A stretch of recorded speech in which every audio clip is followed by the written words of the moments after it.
Hello everyone, welcome to the Hoops and Hits podcast. I'm your host, Casey Smith, joined by my co-host, Jordan Pullett. Today we're going to be talking about the Damian Lillard trade, Thursday Night Football from last night, and our weekly loser locks. Before any of that, Jordan, how are you doing today? And I'm going to fix the camera on the TikTok Live real quick. I'm doing pretty good. You know, I just realized that For All the Dogs, Drake's next album comes out next week.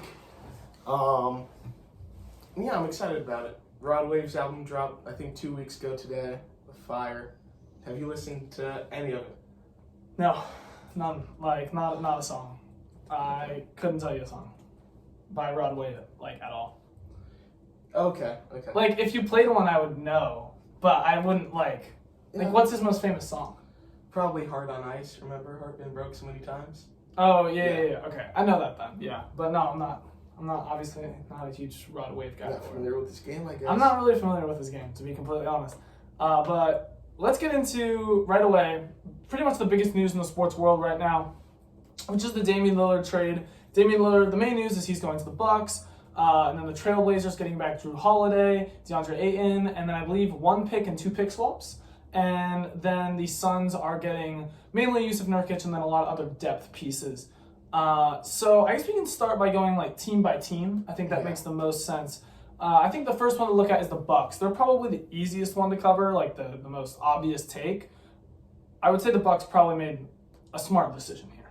Yeah, they're probably the favorite to win the finals at this point because last year, the real reason that they didn't beat the Heat in the first round was because Giannis was hurt and Chris Middleton never really fully recovered from his injury. And with a healthy Giannis and healthy Dame, I don't really see what other teams could stop that. Maybe Miami Heat and Heat culture, but outside of just saying Heat culture, the Heat aren't better than them at anything, so. Yeah, I think there's obviously people that can stop them because injuries come up every year. Usually the best team is just who's going to get the best injury breaks. The Nuggets, a lot of years, they had injury problems and they weren't able to go super deep. And this year they were all healthy. No one on their team was hurt in their playoff run. So a lot of the times it just comes to being healthy. And it's very possible that the Bucks could get injured again or another team gets injured again. So that's obviously a super big piece in the NBA. But let's just say everyone's fully healthy. I could still see the Nuggets possibly beating them. I could still see the Celtics possibly beating them. There's teams that could beat them, but as far as being the favorite, I think they are. And I think a big part of that as well is Damian Lillard creates two things. First of all, shot creating. A lot of people will point towards the end of games where Giannis can sometimes struggle or the Bucks don't really know what to do at the end of games. And that's important to have a guy like Damian Lillard, you're going to get him the ball. He can create shots. But it's important for shot creating overall. It's good to have a guy who can just go get a bucket. And the second thing that Damian Lillard is really good at is stretching out the defense. Giannis is obviously really good at attacking the rim and forcing the defense to collapse on him. And then you have Damian Lillard who makes the defense guard him all the way from the half-court line. So when you have those two guys, someone who can attack the paint and someone who can attack the three-point line, especially the deep three-point line, those are the two most important things. Those are the most important shots in the NBA. So you have those two guys. I think they work really well off each other. And then as of Dame, he's not a great defender, but now you surround him with all these great defenders. You have Giannis, Chris Middleton, Brook Lopez. I think that's super huge. The one thing that the Bucks do lose out on this trade is Dame is the worst defender, but I still think they'll be one of the best defenses, and defense has never been an issue with this team. They've always been one of the best defenses in the league. Yeah, one thing to point out for the Bucks is that they don't really have much depth. They have Bobby Portis, Jay Crowder, and Malik Beasley as players off the bench, so I expect them to sign a couple more guys for the vet minimum. Old Goran Dragic? Yeah, I'm not convinced by Goran Dragic. He will get cooked by anyone. Mm-hmm. But one thing I think might go under the radar for this trade is with Giannis and Dame being such important pieces to the Bucks offense, I think people will start to help more off of Chris Middleton, Brook Lopez, corner three, and maybe even guys like Bobby Portis, because Pat Connaughton, if I'm going against the Bucks in the playoffs at all, I'm letting Pat Connaughton beat us. If we have to help at all, I'm having our best defender, our best paint defender guard Pat Connaughton and come in kind of like Rudy Gobert is guarding Terrence Mann in the 2021 playoffs. So that'll be interesting to watch when it comes to playoff time, but do you think the Bucks are going to care much about the regular season and get the 1 seed? Because Giannis historically has, but then after this year, I don't know if they will. Yeah, I don't know. I think it comes down to injuries, I guess, like how healthy the team is. I think they'll sit a little bit more, but also there's the new All-Star rule where you can't sit All-Stars like too much, which is kind of weird. So we'll see how that goes into play. But yeah, Giannis and the Bucks usually seem to get the 1 seed. They usually seem to push pretty hard for it. So I would predict that they get the 1 seed. And I was more looking at their cap space situation right now. I don't think they pay a lot of guys. They pay a lot of guys. I'm trying to find if they have their veteran minimum and like what they can do in free agency, because there's still some good free agents available, like Campaign. I guess not like amazing free agents. Yeah, Campaign was really good a couple years ago. So if he could be like half of what he was for the Suns. Well, you're really just looking for like role players who can, come in off the bench, because who are real rotation guys? Dame, Pat Connaughton, Chris Middleton, Giannis, Brook Lopez, Bobby Portis, Jay Crowder, Malik Beasley. That's 8 guys. To get through the playoffs, that's really all you need. But you want to get through the regular season, so you're going to need a little bit more. So maybe getting guys like T.J. Warren, JaMychal Green, Terrence Ross, Campaign. Getting a couple of those guys in there is just going to help you fill out a little bit better. And maybe have certain lineups out there. Rudy Gay is still available. It's a good signing. Busy Bones. Rudy Gay still played basketball. Bismack Biyombo is still available as well. I'd say they just go for like wings. Because they have Dame, they have Giannis, and Giannis can play the small ball 5 if needed. But Brook Lopez is pretty good, so you just really need it too. Yeah, they really just need wings. But yeah, the team's really good. I think this is a really good trade for them, and I don't really see any negatives. I mean, they traded a first-round pick and 2 pick swaps, but I don't really think that's even that bad. Like on a base level, giving up Drew Holiday for a first and a second, and also they gave up some other small pieces, but I think that's really good. I think like when you look at the Dame trade, I was thinking it was going to be multiple picks. I don't know. That's just what I thought going into it. Yeah, they did. The Blazers did end up receiving a few picks, but not necessarily from the Bucks, all of them. Mm-hmm. So, do you want to go to the Blazers next or the other team? Let's go to the Suns next. Okay. We'll go to the Suns next. Yeah. So the Suns. The main thing for the Suns, they get Nurkic, Grayson Allen, Nasir Little, Keon Johnson, and they got rid of DeAndre Ayton. I'm not sure. I've heard a lot of people in like the Suns community saying that this trade wasn't necessarily to get better or worse, it was to get Ayton off the roster. Which it makes sense because dating back to last year, Ayton wanted to play with the Pacers, but I believe he was restricted, so the Suns matched his offer. And then this year, he was playing for, I believe, the Bahamas with Eric Gordon. He said those were the best teammates he's ever had, basically taking shots at the Suns and how they treat him. So I think it's good for Ayton to be able to spread his wings potentially on the Blazers, and it just sucks when you could have drafted a guy like Luka or Trae Young at the first overall pick. Yeah, he was the number 1 overall pick.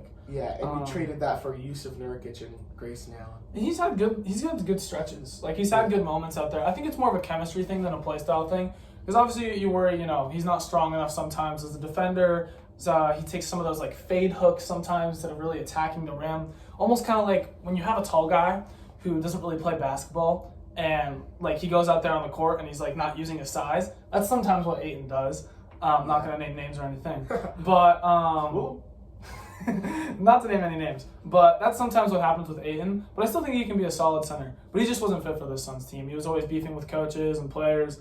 And yeah, it's good to get him off the roster, but really like you're kind of looking at similar things with Nurkic.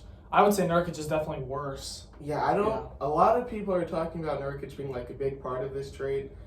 I think he's just a worse version of Ayton. He's not going to be able to shoot mid-range, in my opinion, like at an efficient enough rate to keep him inside while guys like Devin Booker and Kevin Durant are trying to get their mid-range shots off.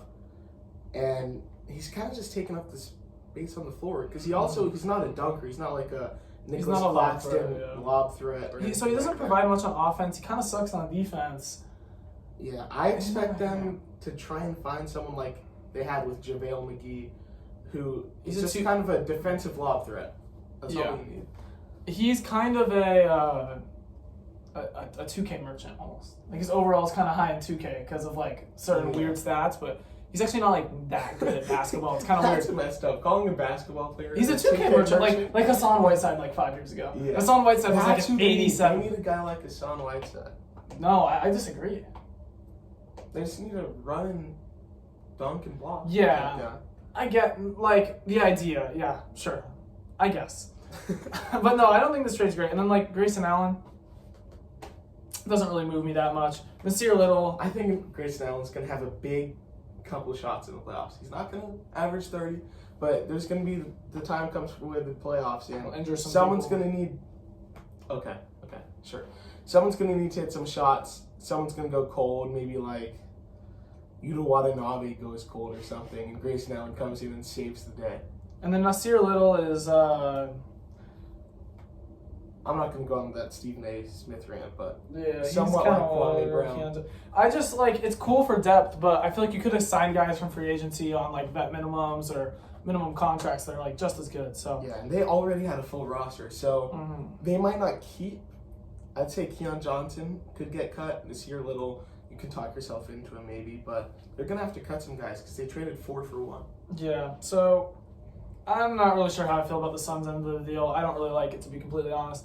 And then Portland, we'll go over to Portland next. They get Drew Holiday, DeAndre Ayton, a first-round pick, 2 pick swaps, and then Toumani Camara. I don't really care about him. I'm really more looking at the picks, Ayton and Drew Holiday. So with the picks, I was expecting more because it's only pick swaps, which, like, wouldn't be that good. Like, you wouldn't swap with Milwaukee. I would hope that in 2028 Milwaukee doesn't suck that much. But maybe you will have to swap with Milwaukee. Then the first round draft pick is okay, but it is still going to be like a later first round pick because it is Milwaukee. And then you look at Drew Holiday and DeAndre Ayton. Maybe you can convince yourself that DeAndre Ayton is good and you can like build him up into being better. That's fair. He's still relatively young. He was the draft class of Luka, right? Yeah. So it's only like his 2018. Yeah, it's only like his 5th season. So that's whatever. I just had a weird thought. Like, the 2018 draft for the NFL, like, a running back would be really old. But for the NBA... Is that Sony Michel? That was Nick Chubb, I think. So Sony Michel, I'll double check, but yeah. Anyways, that was a completely random thought. But... Yeah, he was drafted the same year as Sony Michel, who was retired. Sony Michel's winning retired. 2 Super Bowls, I believe, so... And now, and we're still talking about DeAndre Ayton as if he's young, which he is. He's only, like, what, 23, 24 or something? He's only 19. He's only 19. Yeah. Let me look up DeAndre Ayton's age. Yeah, but He's 25.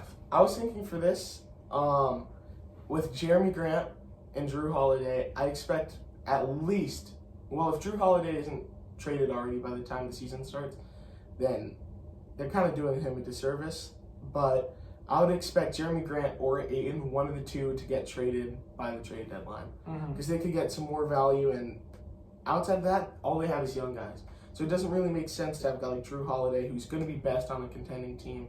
Yeah. Jeremy Grant, he can average like 20, like he did with the who did he play with? The Pistons. The Pistons, yeah. But does that really help the development of like Scoot Henderson? Yeah. Have a guy shooting all those shots. Well, you want to have like guys like Scoot Henderson and like the young guys on the team having shots, but it's still important to have veterans. But maybe not the veteran of like not Drew like Holiday. the Rockets. Yeah, you can't. The Rockets. No. Man. The Rockets have terrible culture because it's all just like young guys. There's no veteran in the locker room. So you need to have some veterans, but Drew Holiday can still contribute to a contending roster. So he's almost like a little too good.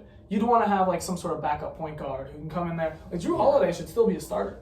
But you want to have guys like Scoot Henderson, Anthony Simons, like being your one. Want like a Ricky Rubio type. Yeah, a Ricky Rubio would be a good guy to have on the team. But yeah, I think Drew could go for like a first.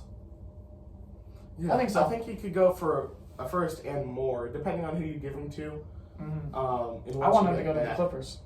Yeah, I would want him to go to the Clippers. If we say that we're not trading Drew because we want to keep Terrence Mann, I'm gonna be mad. Terrence Mann dropped 39 in the playoff game, and all of a sudden he has the potential to be like, I don't even know what they see. He is who he is at this point. He played a few years in college, I believe 3 or 4. So I just don't understand. He's 26. Yeah. Not this Terrence Mann.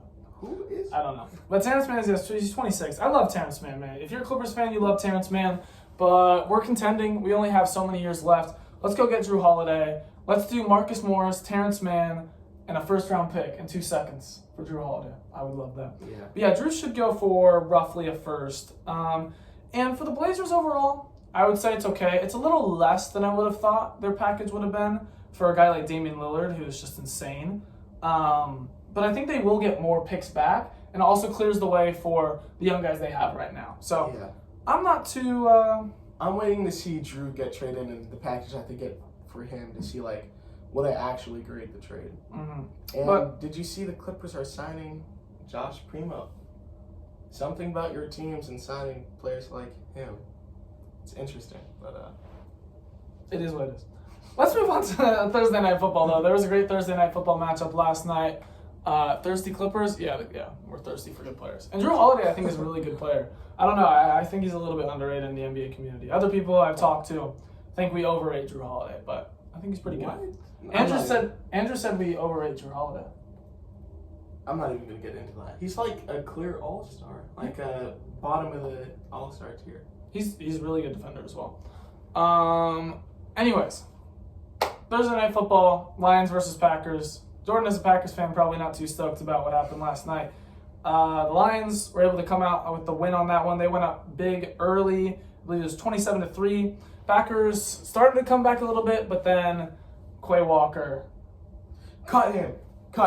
I'm tired of him costing us. That's 2 games against the Lions that Quay Walker may have not lost by himself, but he killed the chance at a win in the second half. Yeah, jumps over the long snapper, which causes it to be a foul. Lions get the ball. They were going to kick a field goal. Instead, they score a touchdown. Makes it a 3-score game. The game's pretty much over. The Lions win 34-20.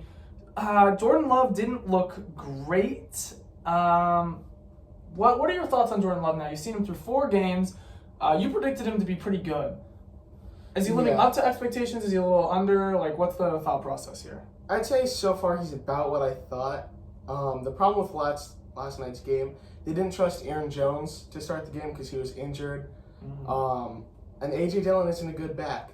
A.J. Dillon looks really bad. Yeah. The past, 2 seasons. He was 5 for 11 last night. So at this point, you're asking Jordan Love to just air it out the whole game. And I don't think a lot of quarterbacks can go into a game with 10 total carries from their running backs. Mm-hmm. I think that's going to be a big problem if Aaron Jones' hamstring doesn't come back. I'm really hoping last night he was eased into it just because it was a Thursday night game, and by next week he's fully back. But, man, Jordan Love had some really bad throws. He had some really bad moments. I've noticed this with Drew Pine of ASU. Both of them can't throw the ball away. Jordan Love, there was a few times where he was getting wrapped up into a sack where you could see the sack was happening, and he just wouldn't throw the ball away. He would kind of fumble it in his hands and just come down with it. Mm-hmm. That happened earlier, I believe it was against the Saints, where he got that backwards pass and just kind of slipped and fell. Sometimes he just doesn't look, sometimes he doesn't know when to throw the ball away. He takes too many sacks sometimes. He makes some just bad throws. It is his first year as a starter. So this is, kind of what I expected. I actually think he's looking a little bit better than I thought he was going to be.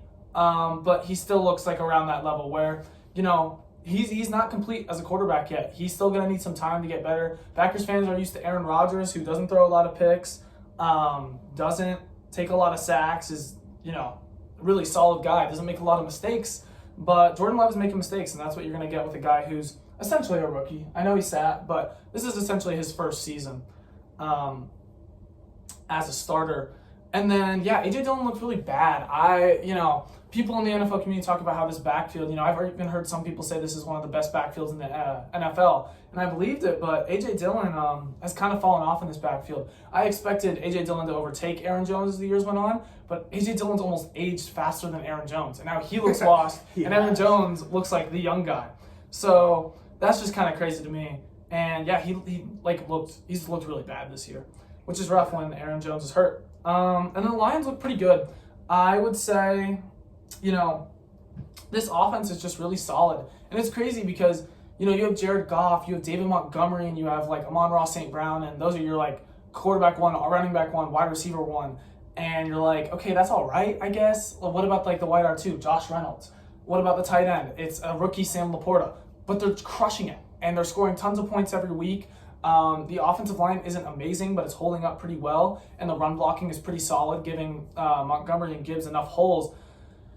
On paper, this doesn't look like David Montgomery break another run off against the Packers, I'm gonna be mad because I don't think David Montgomery's very good at football. I was happy whenever he was on the field in comparison to Jahmyr Gibbs, who I was just in complete fear. What about Josh Reynolds? Josh Reynolds is all right, but he's really like not that good. I don't think. Crazy question. Would he be the wide R1 on the Kansas City Chiefs? He just won the Super Bowl. I think he would be. Yeah, probably. I guess. Yeah. He could be the best receiver on a Super Bowl winning team. Sure, you could say that about like 100 guys right now in the NFL. That's just how bad the Chiefs team is. But yeah, Josh Reynolds isn't great. He's kind of whatever. He's more of a wide R3, wide R4 with me. He's their wide R2 right now because Jameson Williams is injured. But the Lions are still tearing it up, and they're making him look good. Yeah, Monty, 32 for 121. He's averaging 3.8 yards per carry this year. He is just I'm trying to look for a good offensive line merchant. What word am I trying to look for here? He's as good as his O-line? No. I'm talking about the production. Certified scrub? No, he is he's just getting tons of work. He's being absolutely fed the football. He's being asked to get those 3-4, the short yarded situations, the goal line back, and he's pretty good at pass protection. But outside of that, yeah, he's not explosive or anything. But they're just hammering him the ball, and it seems to be working out. I mean, they're 3-1, and looking at the NFC North as a whole, I think the Lions will win the NFC North. Are you still in on the Packers? I gotta see how they bounce back from this because last night we were missing Devondre Campbell, David Bakhtiari, who went on IR, and Jair Alexander. He's only played 13 games the past 3 years. He has not played that much. Yeah, he's starting to annoy me a little bit. I think he should just retire because the idea of him being there is so much better than him actually being there than him leaving mid-game. So I'd rather either know what we have or did you start? I don't know what he's talking about. Yes. Simple. But yeah, the NFC North is looking kind of rough. I think the Packers, I said at the beginning they'd be 8-9, 9-8. I'm holding with that. I think there's just a lot of unproven pieces here. Jordan said the Packers would be what? 10 or 11 wins. 10 or 11 wins. I think it really relies on Aaron Jones and his health, Christian Watson and his health, and I guess Jair and Devondre Campbell's health. Yeah. Because we need our complete team to be here. Because when you have guys on offense like Samori Toure as your wide receiver 3 for the game, Tucker Kraft with a few targets, that's just looking really rough. Mm-hmm. So we need some solidified guys who we know can make the plays on offense and defense. Because David Montgomery running for 3.8 a carry and getting 121 yards, that's honestly not acceptable. Yeah, it's not good. But I believe that wraps up our Thursday Night Football predictions. Or just our thoughts, because it was last week. And then we move on to the last section here. We have our loser locks. This is, last week there was a lot of, locks that we thought were going to happen. And this week, not so much. Last week, Jordan got all of his except for one. He had the 5. Cowboys lost the Cardinals. How can you predict that, man? Yeah, the Cowboys lost to the Cardinals. And then I got all of mine but 2. But that gives us both 0 points. So I have 3 points. Jordan has 0. Week 4, loser locks. Jordan, I have the first pick. And there's probably about 3 games that I would say are locks. I'll just speak it out. Cardinals, 49ers. I trust the 49ers to beat the Cardinals more because I think the 49ers are a bit better. But that one's still a bit risky. Chiefs versus Jets. Jets haven't looked good with Zach Wilson. Chiefs have looked really good. And then it would be Commanders, Eagles. I'm going to take the one that I think is most likely to happen here. I'm going to take Cardinals, 49ers. So I will take the Cardinals to lose to the 49ers. Okay. That's a pretty good pick. You stole my tradition of always picking the Cardinals. But they won last week. That's how it screws you. Yeah. Man, going down this late, I don't feel too confident about any of these games. I'll take the Jets to lose against the Chiefs. Jets lose to the Chiefs. Because the Eagles, they're way better than the Commanders to me, but it's a divisional game, so that aspect in itself is enough for me to pick the Chiefs. We go to ASU, by the way. Mm-hmm. And yeah, I think that the Commanders could be scrappy. I can't really see the Jets being scrappy. I don't think they could take one away here. So yeah, the obvious one for me is probably just the Commanders Eagles, which I'll take. I would say, yeah, this is how I would rank it. The Cardinals are most likely to lose than the Jets, than the Commanders. The Commanders have looked good at times, but they really got stomped last week by the Bills. I think that's very telling. And I think a similar thing is going to happen with the Eagles. So Commanders lose to Eagles is mine. And then Jordan, are you going to take any more? I'm looking at it. I probably shouldn't. I should probably just get on the board so that every week when the graphic goes up, I don't have 0 points. The Cowboys are going to bounce back and beat the Patriots in Jerry's world. In Jerry's world. I'm not going to see the Cowboys lose in Jerry's World. It's the best stadium in football from what I've heard from close sources. And it's just impossible to lose there. So I got the Cowboys. Dak Prescott bounce back game. Their defense, it doesn't matter. They're going against Mac Jones. Mm-hmm. So whether Trayvon Diggs is there or not, they should still win this game. Yeah. So look, here are the other matchups. Falcons, Jaguars, that's a close one. Jaguars just lost last week. They lost to the Texans. That's to stay away from me because it's in London. Yeah. Rams, Colts, that's a little too close. I'd probably take the Rams, but it's close. Browns, Ravens, that one's also close, and the Browns might not have Deshaun Watson, which who knows how bad that is. Vikings, Panthers, both 0-3. Who's the backup for the Browns right now? Dorian Thompson-Robinson.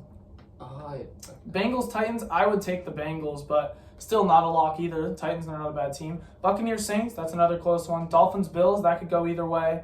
Broncos, Bears, I actually feel strongly about this one. You do. And then the Steelers, Texans, that could go either way. Both of these teams are not great. Raiders, Chargers, I feel like the Chargers would be pretty good against the Raiders. And then Seahawks, Giants. The only two games that I would look at would be Raiders, Chargers, which I think the Chargers would win, but it's the Chargers. Yes. And you could see them choke. Talk yourself out of it. And it happens all the time. Brandon Staley, one of the more exciting coaches to watch, but hard to root for coaches in the NFL right now. He chokes so many games away, so I don't really want to trust the Chargers.